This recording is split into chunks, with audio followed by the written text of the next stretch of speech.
Starting linebacker, as he always joins us throughout the NFL season. And, of course, that is Nigel Bradham, fresh off another win by the Philadelphia Eagles on Monday Night Football, as we welcome in their starting linebacker, Nigel Bradham. Nigel, how you doing, pal? I'm doing great, man. It's good to talk to you. You got a nice little winning streak here going on. You know, once you get that first or that second win in a row in the NFL, things start to take care of themselves, and it's up to 5 right now. Another impressive performance on both sides of the football. We'll get to some of the injuries in a moment, but I'm just curious. I thought early on in that game, offensively, the offensive line was getting dominated, and then offensively, you guys started to go into up-tempo. Now, I know you don't speak more or less for the offense, but it kind of guides me into this.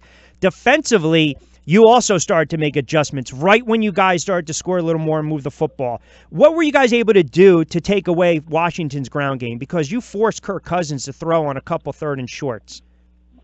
Well, really, we really just knew going into it of the situation of what they like to do in those situations and what type of run schemes that they like to try to use against us.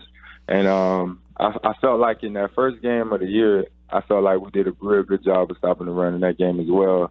And I felt like they pretty much just kind of respected us a little bit on some part of it. But like you said, that was the main thing. I think that was more so a respect thing of them not being, just feeling like that maybe they can't run the ball on us because our defensive line was being so aggressive. Our linebackers were shooting gaps and guys was coming in and making plays for us. So I felt like that's what that was. I thought the turning point of the game, you guys are down 10-3. Redskins are leading, and like I said, up until that point, they were dominating the line of scrimmage. It's 3rd and 1. The short pass to Reed for no gain. Washington punts. You guys get the ball back. You go 7 plays, 80 yards, and you get the long touchdown toss from Wentz to Hollins, who gets past the secondary. It's 17-10. I'm watching the game. I'm thinking to myself, okay, they kind of figured it out. They're now making Washington throw the ball on short instead of run the ball. Now you can kind of pin your ears back a little bit. To me, that I thought that drive defensively was a huge stop for you guys. Yeah, it really was just setting the tone and getting that momentum for us.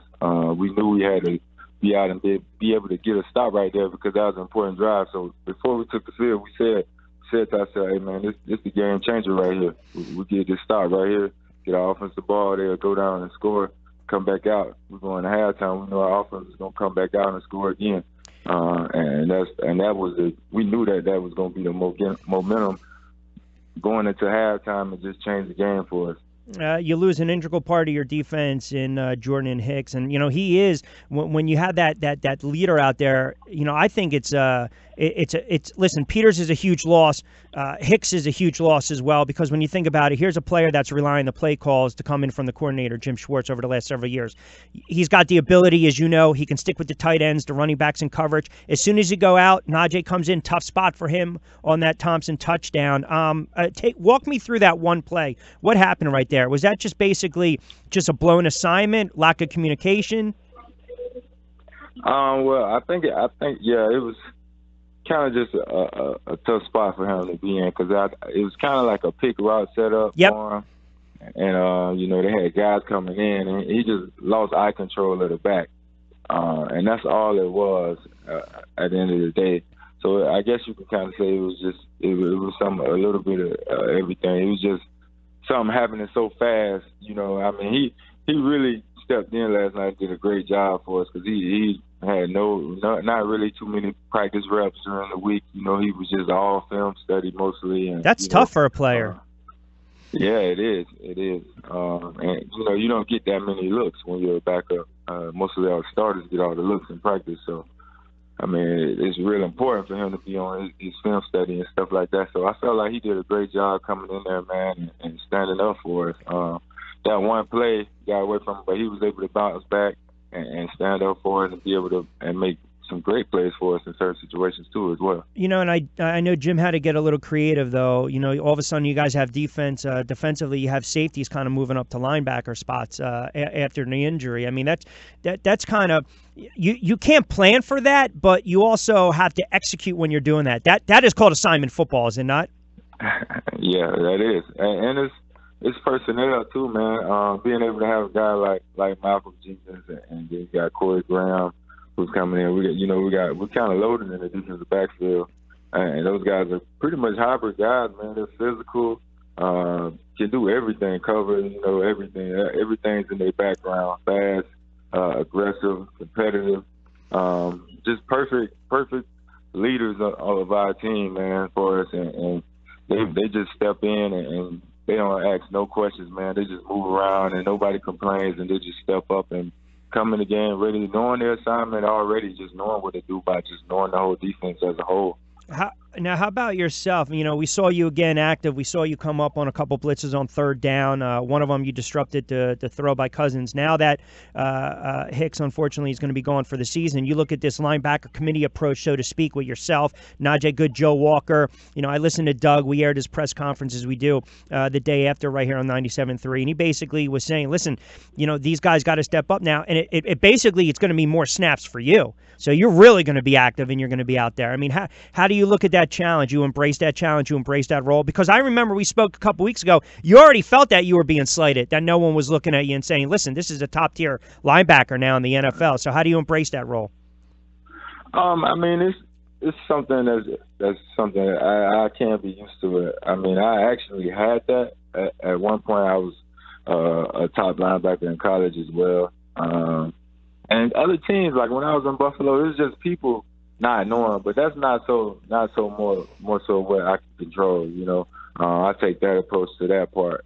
It's just me just trying to be a better linebacker each and every year, and having growth in my game, and that's what I really focus on. As far as the recognition, man, it's all good and dandy, but me, I'm just trying to compete and build a legacy of something great, and try to get to a point where I can one day be in a gold jacket or something like that. And that's just my ultimate personal goal, leave something behind for my son to see, and go from there, man.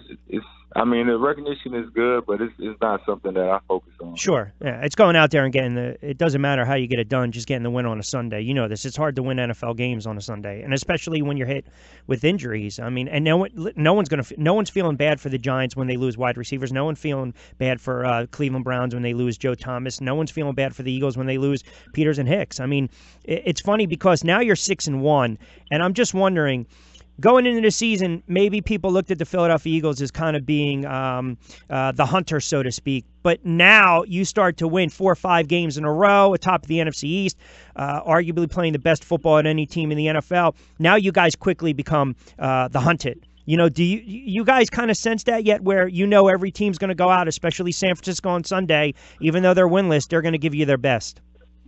Oh, of course. I mean, we know we have that target on our back. Everybody's going to be the team that wants to beat us. We've seen that happen with teams already, with KC, when they had that happen to them. So we know we got a target on our back. We're gonna get everybody's best, but we got to focus on us at the end of the day. And I truly believe that is just focusing on us and preparing ourselves to be as best as we can be for that week in that game, and take it week by week like that. And the streak, I believe, if we do that, man, the streak will continue to roll. Just focus on us as a team, as a whole. Continue to have guys step up, getting knowledge to guys, and just getting them ready to play. And until we can get guys back coming off of those injuries. And again, a couple moments, Nigel Bradham joining us on his weekly spot. Rich Quinones here. We'll take you up to 2. How about the loss of Peters? I mean, that's tough to watch. You're talking about a guy that's a future Hall of Famer, really, that cog with that offensive line, protecting Carson Wentz's blind spot, the left tackle position, consummate pro. That's a tough injury to kind of deal with. Yeah, man, that's something. I mean, it's a player you can't replace.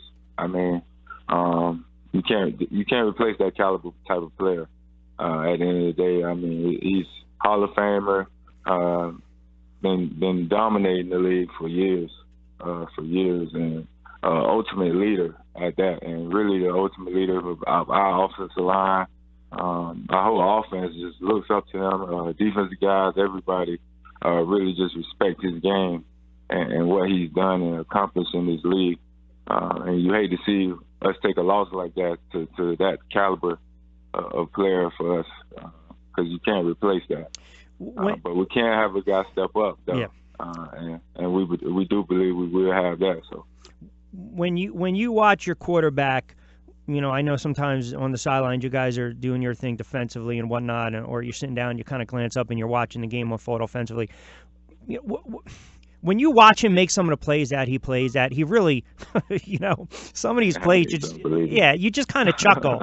I mean, the play to Clement, that's a play that they drew up in North Dakota State. I know you guys hit on that play a couple times this year already, but to almost get sacked for a loss and then out of nowhere, just like, first of all, as a defensive player, that's got to drive you crazy because you can't take him down. But what's the best word you would describe when it comes to Carson Wentz? What word comes to your mind?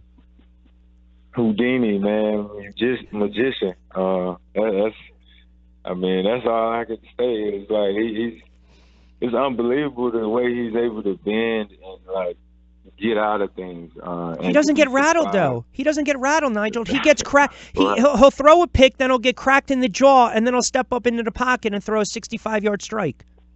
Yeah, his confidence is unbelievable, and it's great. It's great to see. I mean, I enjoy watching. I'm obviously a huge fan of his, and I love the fact that he's my quarterback because I know he has everything it takes to get us to the promised land and the Super Bowl. And that's just all confidence, all like work. He works nonstop, man. The guy's work ethic is unbelievable. Like, do you believe? I mean, do you think though you've kind of scratched the surface with him because second year quarterback, sophomore, you want to see the progressions, but Listen, I wanted to give it a year, but the more I watch him play week in and week out, the throws he makes, he's got that reliever mentality. If he gives up a home run, it doesn't faze him at all. He's going to go back here. He's got that riverboat gambler a little bit, kind of like Favre. But it just, did you guys get a sense in what you really had with him? Yeah, because we knew he was a true competitor. And when you look at all those guys who are resilient like that, that's what they are. They're true competitors. And they're going to compete no matter what. I mean, if they can face some adversity, it's fine. I mean, they know the defense will be able to go out and we'll have his back. And that's the mentality we take as a defense. If something happens, like he throws interceptions, we're gonna have his back, and we're gonna get that stop or hold him to 3 or whatever the situation is. And with him, man, he's a competitor. He knows he has that confidence and faith in us to be able to do that. And we put in all our faith in him to be able to go out there and get us points. And he's going to compete. We know he's so accurate, man, and so smart and resilient. Like you say, man, it's amazing to see how fast he like progressed and grows. Because really, like from day one, man, he's just a true competitor and a true leader. And like I said, he's a great quarterback to have for us. Quarterback shouldn't be juking linebackers and defensive players like that when they run out of the pocket. You know what I'm saying? Yeah, I was talking to Zach Brown about that after the game. Well, and Cousins moves around a little bit too. Prescott moves around a little bit. You don't have to worry about that with it. Well, I wasn't going to bring up the Cousins play. I got him back though. Yeah, I got him back. That's the first thing I made a note for today. I was like, did he overshoot the gap there, or did he just get juked? I have to make a mental note of that. Do you guys, last one before I let you get out of here. Do you guys believe, and I know it's a long NFL season, but do you start to sense that not only is there something special going on here, but you guys are a legit Super Bowl contender right now as presently constructed? I mean, like I said, we're gonna take it week by week. I mean, we don't want to look too far ahead. No, you can't. You can't. We want to keep just focusing on us, man. The process we've been doing has been working. We just got to keep trusting our process, and it's been working. And the formula is coming out strong right now. So we just got to keep it going. All right. Well, listen, always appreciate it. Good luck against San Francisco and home. We'll talk next week. Always appreciate it, pal. All right. Thanks.